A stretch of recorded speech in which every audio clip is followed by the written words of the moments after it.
السلام علیکم ورحمۃ اللہ وبرکاتہ۔ پیارے دوستو، کبھی آپ نے سوچا وہ لمحہ کیسا ہوگا جب ہماری سانسیں رک جائیں گی، ہماری آنکھیں بند ہو جائیں گی اور ہم اس دنیا کو ہمیشہ کے لیے چھوڑ جائیں گے؟ کیا آپ جانتے ہیں موت سے 40 دن پہلے انسان کی تقدیر کے اوراق بدل دیے جاتے ہیں؟ فرشتے اس کے نام پر مہر لگا دیتے ہیں اور آسمان پر لکھ دیا جاتا ہے یہ بندہ اب مردہ ہے، جبکہ زمین پر وہ ہنستا کھیلتا جی رہا ہوتا ہے۔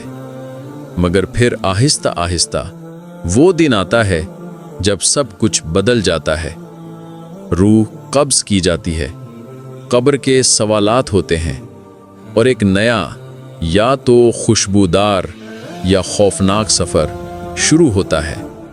یہ کوئی کہانی نہیں بلکہ ایک ایسی حقیقت ہے جس سے نہ کوئی بادشاہ بچ سکا، نہ کوئی فقیر۔ اللہ تعالیٰ قرآن میں فرماتا ہے کہ کیا تم نے یہ سمجھ رکھا ہے کہ ہم نے تمہیں بیکار پیدا کیا اور تم ہماری طرف واپس نہیں لوٹائے جاؤ گے؟ پیارے بھائیوں اور بہنوں، یہ دنیا فانی ہے اور موت ایک اٹل حقیقت ہے، لیکن کیا آپ جانتے ہیں موت آنے سے 40 دن پہلے کچھ نشانیاں ظاہر ہونا شروع ہو جاتی ہیں۔ جب کسی انسان کی زندگی کا وقت پورا ہونے لگتا ہے تو سدرۃ المنتہا کے نیچے ایک درخت ہے جس کے ہر پتے پر ایک مخلوق کا نام لکھا ہوا ہے۔ جب کسی کا وقت آتا ہے تو اس کا نام والا پتا گر جاتا ہے، پھر آسمان کے تمام فرشتے کہتے ہیں یہ بندہ اب زندہ نہیں رہا۔ پھر اس کے نصیب کی روزی، پانی، ہوا، سانس آسمان سے روک دی جاتی ہے۔ فرشتے مشرق سے مغرب تک اس کا رزق ڈھونڈتے ہیں مگر کچھ نہیں پاتے۔ پھر ایک وقت آتا ہے جب بندہ بستر پر پڑا تڑپ رہا ہوتا ہے، درد میں، بے چینی میں۔ وہ سمجھتا ہے یہ عام بیماری ہے، لیکن اصل میں یہ وہ لمحے ہوتے ہیں جب ملک الموت علیہ السلام اس کے سرہانے بیٹھ چکے ہوتے ہیں۔ ملک الموت کہتا ہے میں وہی ہوں جس نے تیری ماں، تیرے باپ اور تیرے بچوں کی روح قبض کی تھی، اور آج تیری باری ہے۔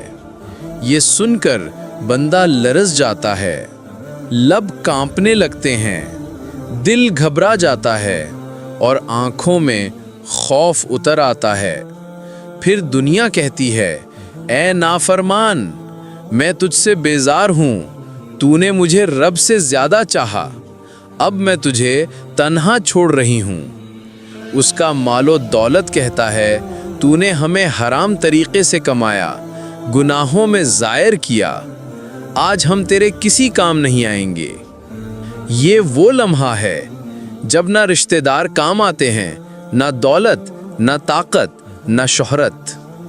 اور پھر فرشتے اللہ کے حکم سے اس کی روح قبض کر لیتے ہیں، جسم اکڑ جاتا ہے، آنکھیں چھت کی طرف جم جاتی ہیں اور پھر ایک سناٹا چھا جاتا ہے۔ دنیا کی ہر روشنی بجھ جاتی ہے اور ایک اندھیری خوفناک دنیا شروع ہو جاتی ہے۔ پھر میت کو کفن پہنایا جاتا ہے اور قبر میں اتارا جاتا ہے۔ نہ روشنی، نہ بستر، نہ کوئی ہمراز، نہ کوئی سہارا، صرف تنہائی، خاموشی اور انتظار۔ پھر زمین کانپتی ہے اور منکر و نکیر قبر میں اتر آتے ہیں۔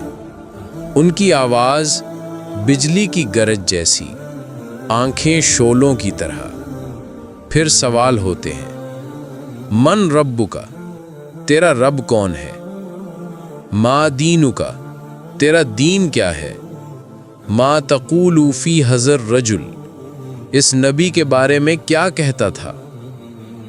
اگر بندہ نیک ہوتا ہے تو اللہ اسے توفیق دیتا ہے، زبان پر نور جاری ہوتا ہے اور وہ کہتا ہے ربی اللہ، دینی الاسلام و نبی محمد صلی اللہ علیہ وسلم۔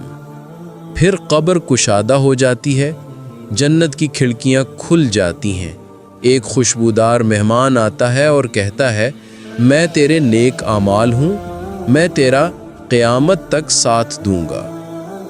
اور اگر بندہ گنہگار ہو تو زبان بند ہو جاتی ہے، سوالوں کے جواب نہ بن پاتے، قبر تنگ ہو جاتی ہے اور ایک بدبودار شکل والا شخص آتا ہے، کہتا ہے میں تیرے برے اعمال ہوں، میں تجھے تنہا نہیں چھوڑوں گا۔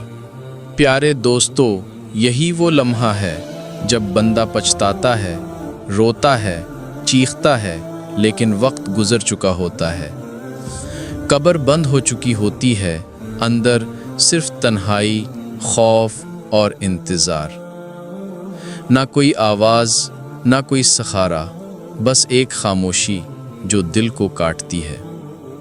پیارے بھائیوں، بہنوں، کیا ہم تیار ہیں ان سوالوں کے لیے؟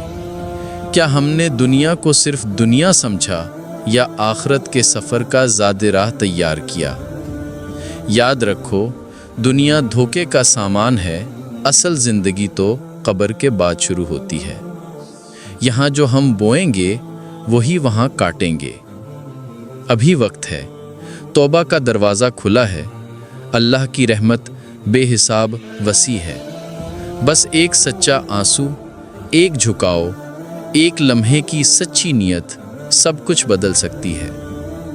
کیا ہم نے کبھی سوچا ہے کہ قبر کے بعد کا سفر ہمیں کہاں لے جائے گا؟ کیا وہی انسان جو دنیا میں مسکراتا رہا آج چیخ رہا ہوگا، یا وہ جو دنیا میں روتا رہا آج جنت کی ٹھنڈی ہوائیں پا رہا ہوگا؟ اور پھر آئے گا وہ لمحہ قیامت کا، زمین لرزے گی، پہاڑ روئی کے گالوں کی طرح اڑ جائیں گے، سمندر بپھر اٹھیں گے اور آسمان پھٹ جائے گا، قبریں پھٹیں گی، ہر مردہ اٹھے گا، ننگا بدن، خالی ہاتھ، اکیلا۔ اس دن کوئی ماں اپنے بچے کو نہ پہچانے گی، کوئی باپ اپنے بیٹے کو نہ پوچھے گا، ہر ایک کہے گا نفسی نفسی، بس میری جان بچ جائے۔ پھر نامہ اعمال پیش کیا جائے گا، ہر چھوٹا بڑا گناہ، ہر نیکی سامنے رکھی جائے گی بغیر کسی کمی بیشی کے۔ جس نے ظلم کیا، جھوٹ بولا، زکوٰۃ روکی، نماز چھوڑی، حرام کھایا، آج کوئی وکیل نہ ہوگا، بس اللہ کا انصاف ہوگا۔ اور پھر آئے گا پلِ صراط، جو تلوار سے زیادہ تیز اور بال سے زیادہ باریک ہوگا۔ کچھ بجلی کی طرح گزر جائیں گے، کچھ ٹھوکر کھا کر جہنم میں جا گریں گے۔ جہنم، جہاں نہ زندگی ہے نہ موت، صرف چیخیں، پکاریں اور حسرتیں۔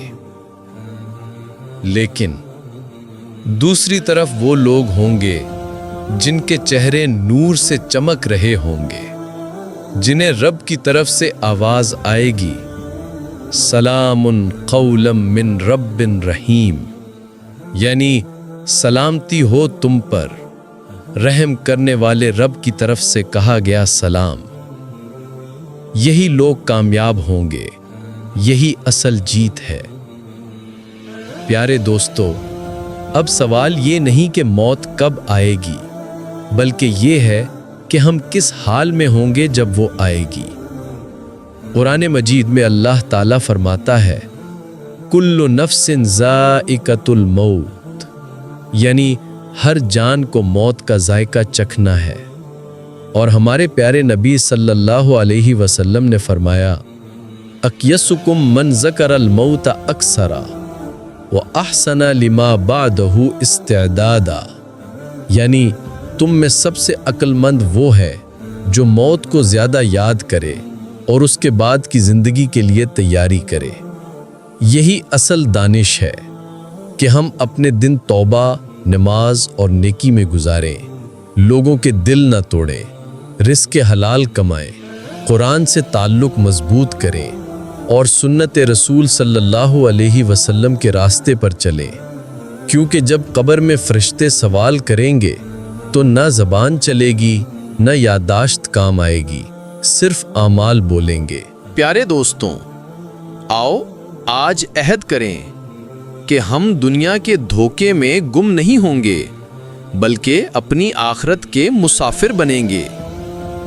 توبہ کے دروازے ابھی کھلے ہیں، اللہ کی رحمت انتظار کر رہی ہے۔ بس ایک سجدہ، ایک آنسو اور ایک سچا دل ہمیں جہنم سے بچا سکتا ہے اور جنت کے قریب لے جا سکتا ہے۔ یاد رکھو، اللہ کے احکامات صرف بندش نہیں بلکہ رحمت ہیں۔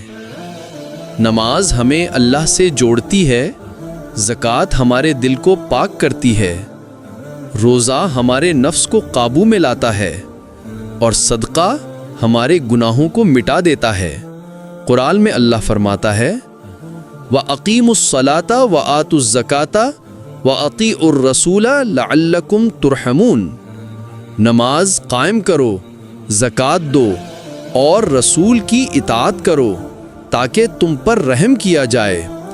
اگر ہم اللہ کے حکموں کو دل سے اپنائیں تو دنیا بھی آسان ہو جاتی ہے اور آخرت بھی روشن۔ ایک سچا واقعہ، حضرت حسن بصری رحمۃ اللہ علیہ کے پاس ایک شخص آیا۔ اس کی آنکھوں میں آنسو تھے۔ اس نے کہا، حضرت، میں نے ساری زندگی گناہوں میں گزار دی، کیا اب بھی میرے لیے توبہ کا کوئی دروازہ باقی ہے؟ حضرت حسن بصری نے مسکرا کر کہا، اللہ سے مایوس ہونا سب سے بڑا گناہ ہے۔ جس رب نے فرعون کو موسیٰ علیہ السلام کے دروازے تک پہنچا دیا، وہ تمہیں بخشنے میں دیر کیوں کرے گا؟ بس سچے دل سے پلٹ آؤ، اللہ تمہارے گناہ نیکیوں میں بدل دے گا۔ یہ سن کر وہ شخص رو پڑا، زمین پر سجدے میں گر گیا اور کہا، اے رب، میں تیرے بغیر کچھ نہیں، مجھے وہ بنا دے جو تو چاہتا ہے۔ اور وہ شخص جس کے دل پر گناہوں کی مہر لگ چکی تھی، اللہ نے اسے توبہ کے نور سے ایسا بدل دیا کہ لوگ اسے دیکھ کر نیکی یاد کرنے لگے۔ پیارے دوستو، یہی ہے اللہ کی شان۔ وہ بندے سے 70 ماؤں سے زیادہ محبت کرتا ہے۔ وہ چاہتا ہے کہ ہم لوٹ آئیں۔ وہ انتظار کرتا ہے کہ شاید آج کوئی دل ٹوٹ کر استغفر اللہ کہہ دے۔ راز ذکر آپ کو یاد دلاتا ہے، جب دنیا خاموش ہو جاتی ہے تب دل میں اللہ کی پکار سنائی دیتی ہے۔ تو آئیے اس صدا کو دبنے نہ دیں، قرآن کو اپنا رہنما بنائیں اور نبی صلی اللہ علیہ وسلم کی سنت کو اپنی روشنی۔ یاد رکھو، اللہ کے احکامات بوجھ نہیں، وہ راستہ ہے سکون کا، نور کا، نجات کا۔ جو اللہ کی بات مانتا ہے وہ کبھی تنہا نہیں رہتا۔ اللہ اس کے ساتھ ہوتا ہے جب سب چھوڑ جاتے ہیں۔ اللہ تعالیٰ ہمیں نیک اعمال کی توفیق دے، ہمیں دنیا کے فریب سے محفوظ رکھے اور آخرت کے ہر مرحلے میں سرخرو کرے۔ آمین۔ یہ تھا راز ذکر، جہاں ہر لفظ دعا بن جاتا ہے، جہاں دل بولتا ہے اور روح سننے لگتی ہے۔